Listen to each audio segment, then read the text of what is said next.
Good morning, everyone. God has let me live another day, and I am about to make it everyone's problem. Who took my food? Jason! That was me 10 minutes ago. I was mad, but friendship is more important. That was me 15 seconds ago. Screw it. Jason! How tall are you? 6'4". How tall are you? I am 5 foot 2 inches and 3/4. I will destroy you. You want to eat? The souls of the innocent. A bagel. No! 2 bagels.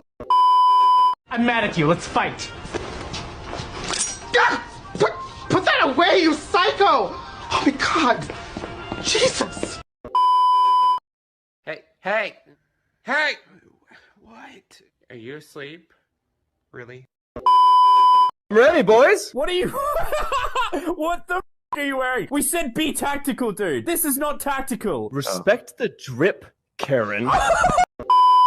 Okay, you know what? You're in timeout! Get on top of the fridge! Get up there! This house is a fucking nightmare! Why are you playing Christmas music in November? You are not welcome here! Get out of my— Man, I miss physical intimacy. Do you want like a hug or something? If you touch me, I will fucking end you.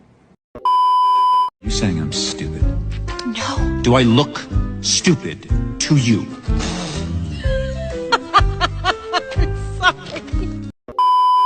I keep telling you, man, you gotta stop letting people walk all over you. Rachel is so annoying. I heard you were talking shit about me. What the fuck? Steven, what are you doing in there? Drugs. I'm driving. Shotgun! Oh, but you had it on the way here. Whoa! No, I found a shotgun. And I want the front seat. Survivors. Ooh, he's kinda cute. All you do is order of operation. Miss Smith! Excuse me, I have a PhD. And I have to PEE. Quiet! It's too loud! The cemetery is hiring! The cemetery is hiring! Don't mind if I fucking do! I'm going to bury you. With tons of gifts this year for being so gosh darn good.